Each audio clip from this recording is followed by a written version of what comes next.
Si tu m'avais embauché pour ton entreprise quand j'avais 18, 19, 20 ans, bah, je vais te raconter ce que je t'aurais dit pendant l'entretien.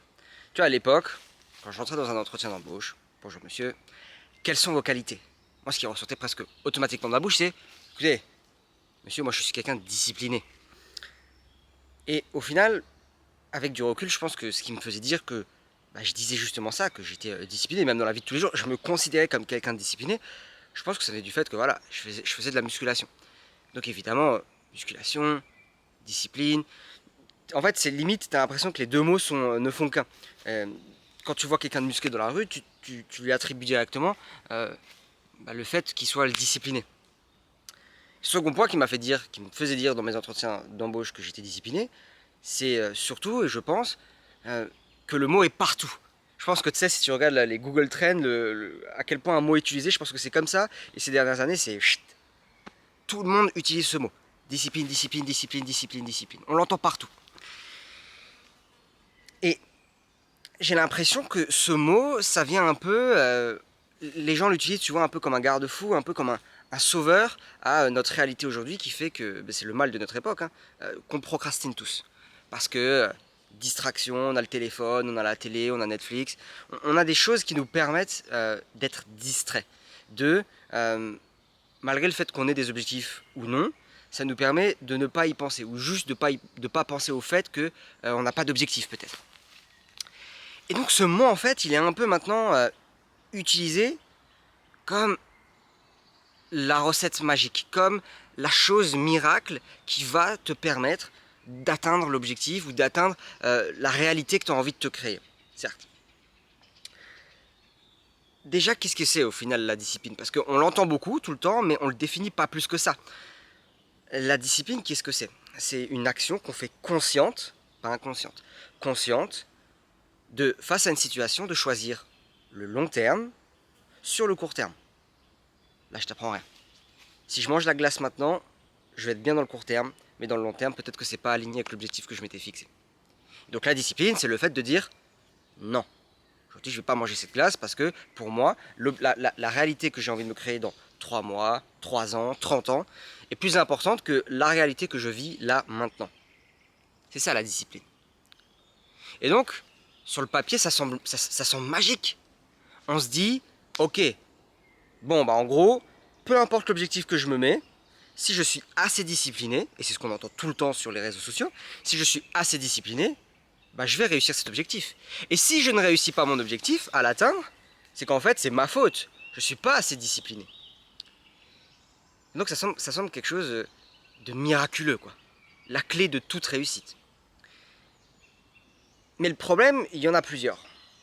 Numéro un, c'est que la discipline, c'est une ressource finie. C'est pas infini. C'est pas comme l'oxygène, où de ta naissance jusqu'à ta mort, il y en aura. C'est à l'infini. La discipline, c'est une ressource finie. C'est-à-dire que sur un temps donné, une journée, une semaine, un mois, tu vas avoir plus ou moins, je sais pas, c'est difficilement quantifiable, hein, mais une certaine discipline que tu pourras utiliser pour te permettre d'atteindre un objectif, peu importe celui que tu t'es fixé. Tu ne pourras pas uniquement compter sur cette dernière. Parce que tu le verras, tôt ou tard, ta discipline, elle va craquer. Tôt ou tard, tu vas être face à des situations où tu vas commencer à négocier avec toi-même. Alors c'est cool, quand tout se passe bien dans ta vie, quand tous les feux sont verts, c'est simple de dire qu'on est discipliné. Et j'étais le premier à le dire, hein. Ah ouais, mais moi je suis discipliné parce que je vais à la salle de sport. Ah ouais, mais c'est cool, t'as pas de loyer à payer, t'es encore jeune, donc t'as aucun souci dans ta vie, t'as rien. Tu rentres, le frigo il est déjà rempli, t'as pas besoin de travailler. C'est simple être discipliné dans ces moments-là. Je veux dire, elle est où la discipline, quoi? Et alors surtout que j'aimais ce que je faisais. J'aimais aller à la salle de sport. Donc j'étais pas quelqu'un de discipliné. Juste, je m'imaginais, je m'inventais un personnage, un rôle. Mais par contre, quand les choses ne se déroulent pas comme tu aimerais qu'elles se déroulent, quand ta vie est tout sauf ce que tu aimerais qu'elle soit. Peut-être que c'est difficile, peut-être que tu as des très mauvaises routines, peut-être que tu es en train de vivre une séparation, tu vis des choses dures, peut-être qu'en ce moment tu es en train de. Dans un changement de vie professionnelle, tu as des nouvelles contraintes, des nouvelles objectifs. Et là, c'est à ce moment-là que tu peux te dire je suis discipliné ou non. Si quand tu es dans une situation compliquée, tu continues à choisir le long terme sur le court terme. Mais encore une fois, la discipline, ça reste une ressource finie. Et le problème, c'est qu'il y a forcément des jours où tu ne pourras pas compter sur elle. Je te l'assure, hein, et je parle par expérience. Ça fait 7 ans que je fais de la musculation, j'accompagne des dizaines et des dizaines de personnes. Je vois, c'est toujours la même chose qui ressort. Moi, je suis discipliné. Avant, je l'étais pas, maintenant, je le suis, donc ça va m'aider à atteindre mon objectif. On revient toujours à ça, c'est la clé de tout. Mais le problème de ça, c'est que je t'assure, tôt ou tard, ta discipline, elle va s'épuiser. Il y aura des moments où tu ne pourras pas compter sur cette discipline. Alors, si tu pourras me donner le contre-exemple, allez, pourquoi pas David Goggins, ou peut-être que toi, dans ta vie, aujourd'hui, tu connais des mecs qui sont, mais disciplinés, tu les as jamais vus ne pas l'être, tu vois. Ok. Écoute, si tu as envie de prendre ce chemin-là, vas-y. Mais moi, mon analyse de ces choses-là, c'est que les personnes, j'ai toujours remarqué, pour les peu de personnes que j'ai connues dans ma vie, qui étaient disciplinées, mais c'était même pas discutable avec eux, c'est des personnes qui avaient vécu des traumas, ou des choses assez compliquées dans leur enfance, qui ont fait qu'il y a une certaine énergie qui bouillonnait en eux, et qui maintenant, c'est comme leur carburant, tu vois, ils peuvent puiser dedans pour pouvoir continuer, persévérer, faire preuve de discipline. Bon, numéro 1, je pense que c'est pas le cas de la plupart des personnes que toi, en fait, qui m'écoutent derrière ta caméra. C'est pas mon cas. Moi, je t'ai dit, hein, j'ai jamais souffert dans ma vie, je suis né dans une bonne famille, et puis tant mieux, quoi. Là, on a une époque où c'est limite un peu, si t'as pas de background story à raconter que t'as souffert et tout, c'est un peu... J'ai pas souffert. Je peux pas puiser dans une force qui me dépasse, un truc... Je peux pas. Ça n'existe pas dans ma vie, tu vois. Et je pense que c'est la réalité de toi aussi, et de plein de personnes qui m'écoutent. Donc les cas exceptionnels de personnes où on a l'impression qu'ils ont une discipline à l'infini, je pense qu'il faut même pas les prendre en compte, très honnêtement. Parce que, encore une fois, c'est des cas très exceptionnels. Donc premier point, c'est que la discipline, c'est une ressource finie. Elle n'est pas infinie, et donc, par définition, il y a des moments où tu ne pourras pas en faire usage. Le second point, là où pour moi la discipline, c'est où la discipline est importante, c'est que voilà, à partir du principe que la discipline, ça t'aide à atteindre un objectif. À un moment, tu te dis j'ai envie de devenir cette personne, et donc tu te dis ok, pour passer toutes les étapes, jour après jour, je vais faire preuve de discipline pour atteindre cet objectif. Mais déjà, il faudrait répondre à la première question qui est est-ce que cet objectif, enfin, pourquoi est-ce que j'ai envie d'atteindre cet objectif, tu vois? Est-ce que j'ai envie de l'atteindre parce que est-ce que j'ai vraiment envie de l'atteindre, ou est-ce que j'ai juste envie que les autres voient que je l'ai atteint? Pourquoi est-ce que j'ai envie d'atteindre cet objectif? Quelle est la réalité que j'ai envie de me créer dans 10 ans? À quoi est-ce que le jour parfait ressemble pour moi dans 5 ans? Qu'est-ce qui est important pour moi dans l'objectif que j'ai envie d'atteindre? C'est des questions auxquelles il faut répondre. C'est des questions auxquelles il faut répondre. Parce que si aujourd'hui, t'es pas aligné avec ton objectif, si aujourd'hui tu as emprunté le rêve de quelqu'un d'autre, si aujourd'hui tu fais tous les jours quelque chose parce que la société t'a conditionné à vouloir être plus riche par exemple, ou vouloir une certaine voiture, ou vouloir un certain style de vie, ou vouloir certains habits, est-ce que c'est vraiment ton objectif, tu vois? Genre, est-ce qu'il t'appartient? Est-ce que c'est quelque chose qui va te faire lever le matin? Et c'est d'où là l'importance de penser au corps certes, mais à l'esprit. Et comment est-ce qu'on... Parce que c'est en fait ça, c'est un exercice d'introspection. Se poser les bonnes questions, comprendre pourquoi est-ce que je veux atteindre cet objectif. Parce que c'est bien. On veut être discipliné pour atteindre nos objectifs. Mais pourquoi est-ce qu'on a envie d'atteindre nos objectifs? Moi, pendant longtemps, je voulais atteindre des objectifs uniquement parce que la société a dit que ça, c'était un objectif stylé à atteindre. Je voulais devenir riche. Je voulais la jolie, je voulais la belle blonde, je voulais la Ferrari. Tu sais, écouter du Ina dans la Ferrari. C'était pas mon objectif. Et donc forcément, quand tu te retrouves à devoir... Parce que c'est cool, hein, on s'imagine tous des vidéos, mais quand il faut commencer à vraiment faire les choses pour atteindre cette vie, bah il n'y avait plus personne. Moi, j'étais plus là. Parce que c'était pas mon objectif. Ça résonnait pas avec moi. Au fond de moi, il y avait rien. C'était vide. Donc là, crois-moi que dans ces moments-là, tu peux être le mec le plus discipliné de la planète. Hein. Ça ne marchera pas. La discipline ne s'applique même pas à ce cas-là. Et donc là, tu vas me dire pourquoi on parle d'introspection alors qu'on parlait de discipline avant. Parce que ça va me permettre d'introduire le second point qui est important. On l'a vu, la discipline est une ressource finie. Le second point, c'est que pourquoi est-ce qu'on compterait sur la discipline alors qu'il y a une force infiniment de fois plus puissante pour se créer la vie qu'on veut et pour devenir l'homme qu'on veut? La dévotion. Discipline contre la dévotion. Qu'est-ce que c'est la dévotion? Bon, la dévotion, la racine du mot, c'est se dévouer, le dévouement. Qu'est-ce que ça veut dire être dévoué à une cause, à un objectif? C'est vivre pour. Y être dédié à 100%. Et là, c'est différent. Parce que là où la discipline avant, c'était je suis ici, j'ai mon objectif qui est là, et je pousse. Allez, encore un jour, je pousse, peut-être qu'un jour j'atteindrai cet objectif. La dévotion, pareil, je suis ici, là il y a la réalité que j'ai envie de me créer. La dévotion, elle m'attire. J'ai même pas besoin de pousser. Elle m'attire. Tu vois, j'y vais tout seul. C'est une force qui va t'attirer à elle. La dévotion. Être dévoué à quelque chose. Tu sais, souvent, on entend... c'est pour ça qu'on entend « je suis dévoué à Dieu ». Et pas je suis discipliné... Enfin, tu vois, personne dit je suis discipliné envers ma religion. Je suis discipliné à lire mon livre saint, peu importe lequel c'est, la Torah, la Bible, le Coran, tous les matins. Non, les gens sont dévoués à Dieu. Les gens font ça par amour, les gens sont attirés par l'amour de Dieu. Ils sont pas là en train de forcer à essayer de le trouver ou que sais-je. Le dévouement. Mais qu'est-ce qui fait qu'aujourd'hui tu es toujours en train de devoir compter sur ta discipline et que tu peux pas compter sur ton dévouement? Bah parce que t'as pas trouvé un truc à ta vie. T'as pas trouvé un pourquoi assez puissant. Tu n'as jamais fait d'introspection. Tu ne sais pas pourquoi tu es sur Terre. Tu ne sais pas quelles sont tes forces. Tu ne sais pas quelles sont tes faiblesses. Tu ne sais pas pourquoi tu as envie d'atteindre certains objectifs. Et c'est pas un reproche que je te fais là, c'est ok, tu vois. Moi aussi, je suis passé par là, on passe tous par là, tu vois. Mais c'est ton devoir de trouver. Parce que tant que tu ne trouveras pas un pourquoi, on pourrait appeler ça un ikigai. L'ikigai, c'est un mot japonais qui veut dire ta raison d'être. Ce qui te fait lever le matin. Tant que tu l'as pas trouvé, ça, bah tu seras toujours obligé de compter sur une discipline qui est numéro 1, une ressource finie, et en plus une ressource qui est infiniment inférieure à de la dévotion.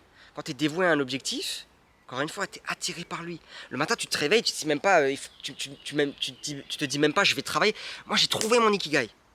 Je suis dévoué à ma cause. C'est pour ça que là, je peux prendre cette caméra et je peux te parler comme ça fait déjà 12 minutes. Et j'adore ça. J'ai pas, tu vois, après, je vais être avec des clients en appel, en coaching mental. Ce n'est pas du travail. Je suis dévoué à ma cause, ça m'attire, j'ai envie de le faire. C'est infiniment plus supérieur que ta discipline à 2 balles qui n'a au final presque aucun sens. On verra après comme par contre, d'où l'importance, parce qu'il y a quand même l'importance, il n'y a pas tout qui est à jeter avec la discipline. Tu vas comprendre après dans quel cas elle nous sert. Mais donc d'abord je voulais revenir sur comment est-ce qu'on trouve une cause qui est assez importante pour nous permettre d'être dévoués à cette dernière. Bah, il faut faire de l'introspection, tu vois. Donc comme je te l'ai dit avant, pourquoi est-ce que je vais atteindre ces objectifs? Qu'est-ce qui a fait que je suis comme ça maintenant? À quoi est-ce qu'un jour parfait ressemblera dans ma vie dans 10 ans? Tu commences par le présent, tu passes par le passé, tu finis avec le futur. C'est toujours comme ça moi que je fais. Et c'est comme ça qu'aussi on fait dans l'accompagnement. Ensuite, le second point, une fois que tu as répondu à ces questions, il y a un autre exercice que tu peux faire. C'est un peu un framework, donc je te le donnais avant, c'est l'ikigai. Il y a plusieurs questions auxquelles tu vas devoir répondre, et ça peut te donner une piste de réflexion sur trouver un pourquoi assez puissant. Un ikigai, une raison d'être. De quoi est-ce que la société a besoin? Première question. Parce que tu as envie d'être utile aux autres.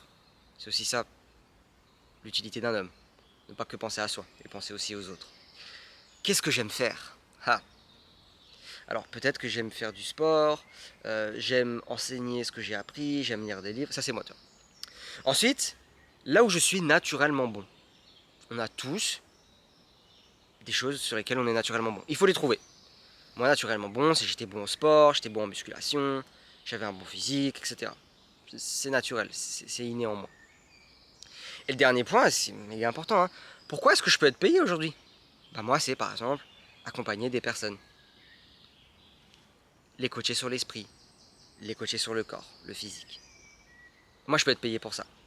Il faut que tu répondes à ces 4 questions. Peut-être que là, tu trouveras au centre, ton ikigai, ta mission de vie. Et ce qui est trop cool, c'est qu'une fois que tu l'auras trouvé, tu n'auras plus besoin de compter sur ta discipline plus que ce que tu le fais actuellement. Tu seras dévoué à ta cause. Rappelle-toi, on est dévoué à Dieu, on n'est pas discipliné envers Dieu. Tu comprends la nuance? Ok. Maintenant que tu as trouvé ça, tu vas me dire, ah, du coup, est-ce que la discipline est totalement à jeter? Bah non. La discipline, c'est quand même une chose qui est très noble. Vouloir, tu vois, refuser ou accepter quelque chose dans le court terme pour une vision qui est long terme, c'est beau, c'est noble, c'est quelque chose de... C'est un bel objectif et c'est très bien d'avoir cette...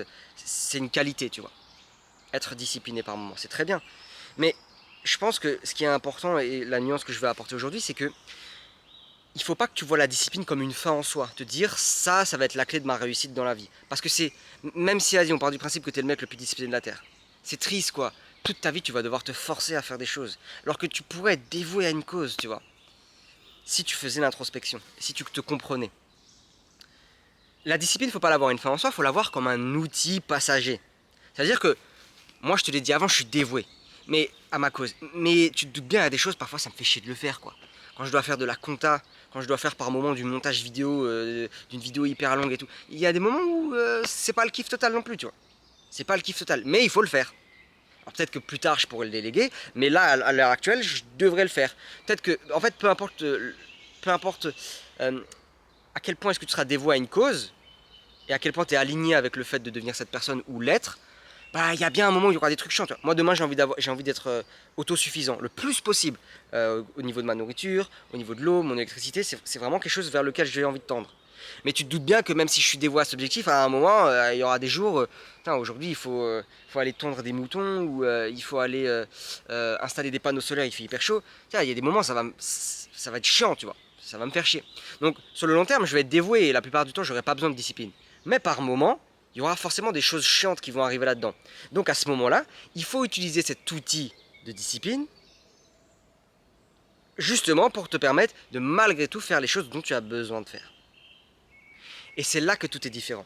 Avant, on partait du principe que ton moteur c'était la discipline et que si tu n'arrivais pas à atteindre les choses dans ta vie, c'est parce que justement tu n'étais pas discipliné. Moi, ce que je t'apporte comme nuance, c'est que non, aujourd'hui, il faut que tu trouves un pourquoi assez puissant qui t'attire, une cause à laquelle tu seras dévoué. Et que ensuite, la discipline devient un outil passager quand il y a des choses chiantes à faire. Parce que même quand tu as bien compris, même dans c'est pas le monde des bisounours, il y a forcément parfois des moments où il y aura des choses que tu n'aimeras pas faire. Voilà la nuance importante. Discipline contre dévotion. Sois dévoué à une cause. Et la discipline, encore une fois, ça va être ton outil. Donc, en gros, qu'est-ce que tu dois faire là maintenant tout de suite? Bon, numéro 1, tu pourrais m'envoyer un message sur Instagram.